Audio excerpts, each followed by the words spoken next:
No, for real though. Like All after black. 3 months, when Black I met him, I was shades. like Yeah. white t-shirts, Yeah. like blue pants and jeans, and then it was like Balenciagas black, and I was like, Miami was crazy. You know, like I went there for a week. The first time, I was like, yo, this is. I want to move to US. I want to make music with those American people and like the producers. You know, it's a different level. You meet people in LA or Miami that you're never gonna meet anywhere else. Right. Powertools. It's Powertools, and we got Maesic in the house. How are you doing, my man? I'm good, Richard. How are you? I am very, very good. You are obviously from France. Man, talk to us about, working in the US. Was this like a dream for you to like come here when you're sitting in France as a kid working on music? Bro, I'm from a 3,000 people small village in South France. This is the dream. Wow. No, this is insane. You know, the US has always been a goal. You know, as a French guy, European guy, we always look up to it, and come here is like working with those big artists and like making music here is amazing. So no, I'm really blessed and grateful, and just keep working. And what is the name of the village? the name of the village is actually Kaskade. Okay. Kaskade. So Kaskade, how do you go from a 3,000 person village to like collabs with Blondish, HUGEL, Major Lazer, Diplo? How does that happen? I mean, it's a process. I've been making music for 13 years. I'm 26, so started young, and just step by step, moving to Paris. Then I went to Miami, meeting one person that pulls you into another one, to another room, and then another studio. And then it takes time, and networking, meeting those people, going out, talking, and step by step, I feel like you can go places and move around, which is amazing. So when you started at 13, what kind of music are you making? You're in the village. What are you making music on? Yeah, I mean, Fruity Loops. I'm on my mom's laptop, HP. We were talking about the other day. But FL Studio, and it's like Martin Garrix, Animals. Right. He's 16, I'm 14. Oh, if you made Animals at 16, I can make it too. So, just started messing with it. Watching YouTube videos and like reading books and like blogs. Right. Because now we have way more tools online. I feel like 10, 15 years ago, it was like a little different. But just grinding and just like trying to make. I mean, the music sounded bad, but everybody at the beginning, it sounds bad. I mean, nowadays, like the kids, they do the music like after a year, they already sound good. I'm like, oh. But it's just like learning and enjoying the process, putting on SoundCloud, doing a lot of remixes.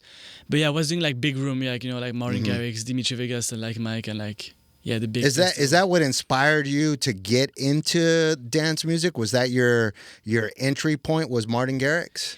Yeah, he played a big role for sure. The actual story is I went to the beach in South France, and there was a DJ playing on the beach. It was the radio tour, whatever. And I was like, yo, this looks cool. I want to do the same thing, make people dance. I was like, this is amazing. So I started messing on my computer, and Martin Garrix and all those guys. I was like, big inspiration for sure. Right. So when you started, you started producing, and when I go back through like your catalog on Spotify, you're doing reggaeton at the beginning, future pop. Like your first single, I think, Built for It was like trip hop. Like, wow, you did some research. Yeah. Talk to us about the journey of producing different types of music and then eventually landing onto like house, bass house. Talk to us about that journey. No, I've always enjoyed producing different genres, and I don't want to be stuck in only one genre and like loop around. I love making, as you said, I went to Miami, I did lots of reggaeton songs, lots of trap. I used to work in a studio and like a lot of rappers, and so I enjoy changing. And when you travel, you go to Spain, you go to Chile, you go to Scotland, and you have different inspirations. So I want to feed off that and like try to make whatever comes to me. So I'm not like, I'm just gonna make house music. Right. So I've always enjoyed, and now I'm able to work with a lot of different people. So with Diplo, we make a K-pop song, we do a reggaeton song, we do like a song with Tokisha, she's from the Dominican Republic, so it's like way more like bouncy. So I just try to enjoy the process and have fun in studio, keep the spark, and just not try to enjoy it and like not take it too seriously, just like keep having fun. So you like to take in your surroundings, you want to take that in and have something that comes out authentic for that situation. So it doesn't matter if you're with Diplo, it doesn't matter if you're with Blondish, or you take in their vibes and kind of, help facilitate that. Yeah, exactly. I like making music, that can play live too. As being a DJ, you want to play your own songs, Right. and like that feels like the best feeling ever too. But yeah, just whatever the vibe is, Right. and like being inspired. So I just let it go. So let's talk about the collab with HUGEL and Omada, Dubai shit on CR2. Walk us through that collab. How did that collab happen? That collab happened. So with my two friends, Samson and Jean-Marc, we have the group Omada together. We love making music together. As I said, music is all about sharing, right, and getting different vibes. So we make a lot of music together. And yeah, we're just in his studio, and I love that original song, the Quavo and Takeoff rap. And I was like, yo, I want to flip into a house beat. So we just started, and like I literally did on my MacBook speakers like the bass line, and then we just went into it. And I was like, yo, this is fire. So I know HUGEL for a long time, he's from South France too. Right. So I sent it to him, and he's like, yo, this is fire. Let me like find someone to re-sing it and like make it happen. And yeah, now it's like I love that song, and like people. Right. I mean, it's around the clubs and around the world. It's so it just started off as an idea. I just want to flip this record. Yeah, something get it to a certain vibe, send it to another homie from France, and he helps finish up the record. That's really cool. Yeah, authentic. Just I feel like fans nowadays feels when something is authentic or not. Mm-hmm. So try to keep it authentic. Right. So now you're working with Anima. Can you talk to us about the collaboration with that? Obviously, he has amazing visuals. Yeah. What are you guys cooking up together? I mean, we've been working together for past 2 years. I was actually with him last year. Mm-hmm. Oh, it was 2 years ago, I think, already. But we spent 3 months together in LA. He had a house he rented, and we just made music every day, like sessions. So he had like songwriters and singers come every day. It's like really intense, but really interesting. I learned a lot too. But yeah, we made like 60 songs. Wow. Yeah, 60 songs. They're on the computer, but right. One came out, but yeah, lots of ideas. And he's someone. He's like, he has a really clear vision of what he wants. And I was with him like 2 weeks ago in LA at the house over there too, and we just like talking about ideas that we did 2 years ago, maybe reworking them. And right. It's funny, those artists, they have such a clear vision, and they have so much. They have a lot of music, but also they're so picky. Right, of course. So yeah, it's not easy to please them. But right.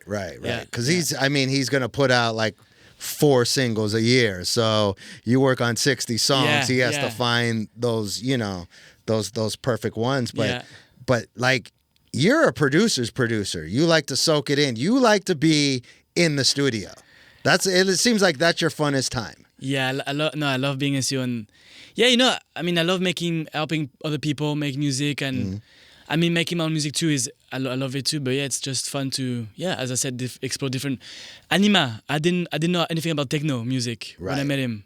I met him, I didn't know who he was. I was listening to me like, oh, what do you do? I'm a DJ too. Like, I live in Italy. I'm from Milan. I'm like, oh, nice. Right. So yeah, no, it's just super interesting, and then I did 3 months with him, and now I wear like all black and like techno jumpers and stuff. So no, it's cool. You should do a video. 1 week with Anima, 2 weeks with Anima. No, for real though. Like after 3 months, when I met him, I was like white t-shirts, like blue pants and jeans, and then it was like Balenciaga's black, and I was like, that's all right. It rubs off on you. Let's talk about Life is Simple. I mean, God, that song has over 60 million global streams.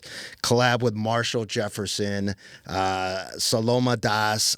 I know there's a lot to unpack with that song. It's like 2 songs in one. So talk to us about the journey of that song. So the journey of that song, it's actually a fun story which I like talking about. But basically, I made the beat in my living room in Paris. Like one morning I wake up and I make those chords, like the groove, the groove that you have on the track now. And yeah, I just played to my roommate, and he's like, yo, that sounds fire. You should try to put those vocals. And he shows me a video of Rufus Du Sol playing like the Life is Simple sample. Right. I was like, yo, those vocals are fire, like the spoken words. Right. So I take the vocal with AI, I put it on my beat, and it sounds really good. I sent it to Diplo, and he's like, yo, those chords sounds like Move Your Body. You should try to put the a cappella for Move Your Body on all of this and mix it up. Have you heard of the song at that point, Move Your Body? Yeah. You were aware. Okay, all right. Yeah, it's a classic. So. Right, yeah, of course. And I was like, okay, I'm gonna try, and I took only the Move Your Body part, I put it in, and like, I do a mix and like the spoken word, and then Move Your Body in like every 8 bars, and then the drop. And yeah, like, wow, it actually works well. And then I sent to my label, and they're like, oh, we publish Marshall Jefferson. Wow. So it's like, yo, this is amazing. So we got the clearance of the vocals. Right, that's Helix, right? Yeah. So we had the clearance of the vocals, and we got the clearance of the other sample. And yeah, the beat just came alive. I showed it to Bob Sinclair. Bob Sinclair like gave me some advice, you know, to make the second build like longer with like all night long house music, whatever. Right. And yeah, it's just like, you know, from Diplo, Bob Sinclair, my ideas, and like just a mix of everything. And now it became like that's crazy what it is. And Salome re-sang the sample, but yeah, no, it's that is amazing. What a story for one song. Yeah. That is crazy, and having that many different influences on the fact that Diplo heard and said that sounds like the same chords as Marshall Jefferson. That's crazy. I mean, I didn't make it on purpose, but yeah, they're like the same, like one semitone down. So yeah, that. But then I sent it to like, you know, I sent to HUGEL. HUGEL was like, yo, this is a hit. I want to jump on it, and like, and then I was like, I'm down, but my label were like, no, you're gonna do this one solo. So yeah, it was. So when did you know the song was big? Like, was it you played it out, or was it other DJs playing it out? When did it hit you like, oh my God, this song's special? There's two things. When I played it out, you know, it's an early song. People, when they don't know the song, it's always like, you know, whatever. But when I played the song, people reacted straight away. They knew the vocals, you know, familiar, and like maybe the chords or the rhythm. And also TikTok. I post on TikTok, and every video with the sound like was getting better numbers than like my other videos. So it's like always getting 10K, 20K. Right. So it's like, yo, something's happening around this. But then, you know, as a producer, I've probably heard the songs like 2,000 times producing, like on loop. Right. So by the end, I was like, didn't even like the song. I was like, oh, let's just put it out and see what happens. You know, I was like, right, you're tired of it. I was tired of it. And then it came out, and you know, like seeing the numbers like go from like 5K a day to like 100 a day. Like it went so quick. So I was like, oh, I guess people like the song. It's probably a good song then or something. I guess. Yeah. 60 million streams. I guess it's all right. It's doing okay. I mean, but blessing, you know. Man, and then I saw the picture with you and Marshall Jefferson. That had to be an amazing moment. That's legendary, right there. That was amazing. Yeah, I was actually in New York for a show, and yeah, we went to the studio. We did an interview for Beatport, and he came.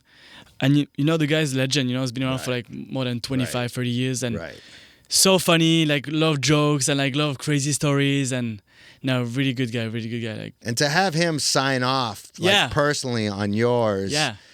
And for you to be at the same label that also publishes stuff, that is crazy. You know, life does things for a reason. It happens. It's like everything went so like, you know, it's like meant to be. But yeah, it was sick. So how, like, growing up, you said you moved to Paris. When you moved to Paris, how did that influence you producing and your music at that point in time?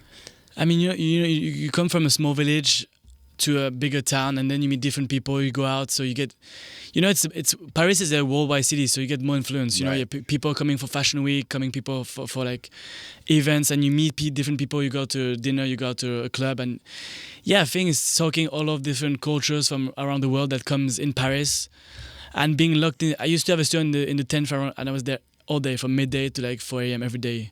Wow. I eat at the same place, my Indian restaurant next door, like €6 butter chicken every day.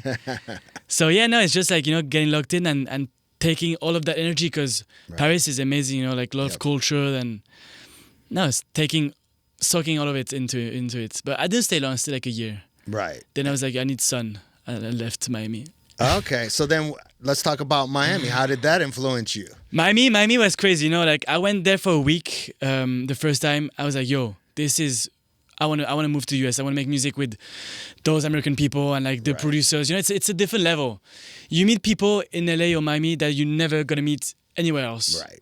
So going over there, I was working as a sound engineer in the studio, and like I was like recording vocals for rappers and whoever was coming in the studio, trying to link with them at the same time, networking, like, oh, let's make a song together, trying to sell beats. So, you know, it's really, really interesting. So you came with the hustle on, right? You weren't, like, you're Miami, you weren't coming in as superstar DJ. You're coming in grinding. Zero. I had no friends. I lived in Plantation. I had 0 friends. Right. I called my parents every day because I was so lonely. It was like crazy. And yeah, you just, you know, meet someone. Then by the end, I made like we had like a group of 10 French friends, and like going out and living, it was crazy. Right.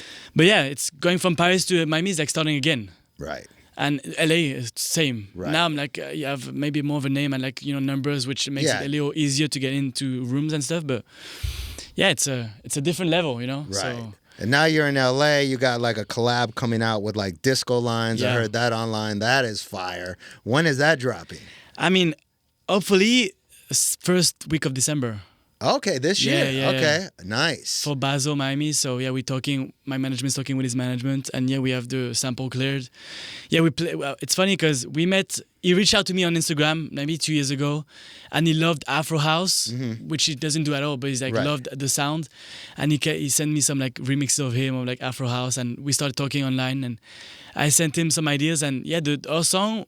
We made that song 2 years ago, and we just built it out, like different directions, and then it became like more tech house and festival heavy. But yeah, and we met for the first time like a month ago in San Diego. He invited me to play at his headlining show. After you've been working kind of together for 2 years, you finally meet. Yeah, finally. I was awesome. Like, finally, bro. No, it was really good, and then he got me to join him on stage when he played the song. Right. And it was like fucking insane. It was like 8,000 people and like the flames. And I turned around like, bro, I've got goosebumps. Like, bro, this is insane. Right. So yeah, that's a good one. I'm really excited about the one. But yeah, no, it's just. That's awesome. You would have told me that 2 years ago, I would have never, thought about it. I was like, no, this is not true. This is. Even being here with you, being in LA and like 3, 4, 5 years ago, I would like, no. I want to go through your hard drive. I can imagine all the songs you have on your hard drive just sitting, all the ideas. Do you ever sift because you have like 3 or 4 years of just a bunch of ideas. I've got more. Yeah. We were listening to them actually last night. She was like, yo, show me your music. But I've so much. I don't even know where to. I forget about the songs I have because there's like so many. Like even in Miami, I used to make music every day for placements and like full written songs with like really cool vocals. I mean, they're probably never gonna come out, but still, it's like. So what do you have cooking for next year and for the rest of? I mean, you got the single coming out with Disco Lines. Yeah. What do you have cooking for 2026? I mean, I've got Disco Lines. I've got a collab with Kilimanjaro coming out in January too. Nice. I'm working with Tiesto a lot recently, so I produced a song with him for Nathan Vega. The GOAT. Yeah, really nice. The GOAT. So yeah, no, been working with him a lot recently. Really cool guy. I sent him some new ideas. He wants to make a collab together, so we're probably gonna make a song with him. Nice. Same, gonna make songs with Diplo. I mean, been talking with a bunch of people, the Chainsmokers and Masano, Sid. But yeah, no, just trying to make more of my solo songs, too. So I've been writing a lot of new music in the studio the past few weeks, like actual like dance songs with like original lyrics, like bring back the old like David Guetta memories and like the Black Eyed Peas. Nice. I feel like we need that kind of dance music again. Right. No, we need some dance songs again. Yeah. Yeah, I agree. A verse and a chorus, not just verse, chorus. Not just 2 lines repeated. I mean both. Yeah. I went. I did like I did this song called LA Girls. I mean, I'll send it to you. And it's more like tech house heavy, and like I sent to John Summit, and he loves it. I said I'm gonna try it in Vegas. It's like fire. Nice. So yeah, just just having fun but trying to write more like songs like with that meaning. Lyrics. Are you going back and forth as you're working right now, or are you based in the States now? I mean, it's always a tricky question. I'm all over the place, but I love LA. There's a special energy, like the people you are you meet here, like everybody. You know what I love about LA actually? Everybody's here for their dreams, and everybody's like working and pushing. So everybody's like pushing the same direction. Right. And so it pushes you to even be better and work harder and do more. So, I love being here. I feel I wanted to move here. So yeah, I'm thinking about it. Got it. But at the same time, when you go back home, you don't have any distractions, so you can finish up all the ideas. Yeah. And just knock them all out. Yeah, both. But Paris, it's too cold right now. I don't want to go back. My friends send me pictures like they have like the fire pit on. I'm like, bro, what is it that cold? I'm like, yeah, it's freezing. I'm like, right. You're like, I'm in shorts in LA. Yeah, I'm staying here. Right. Well, it's awesome, man. I'm looking forward to the collab with Disco Lines. I mean, your record with Marshall Jefferson. I mean, that is just a phenomenon. I mean, you've kicked it in, but you've also talking to you. It's not overnight success. You've put in your dues, brother. Have to. Hard work pays off, and 100%. And the harder you work, the luckier you get. Yeah, it's awesome having you on, man. Thank you so much. Thank you so much for having me. Powertools.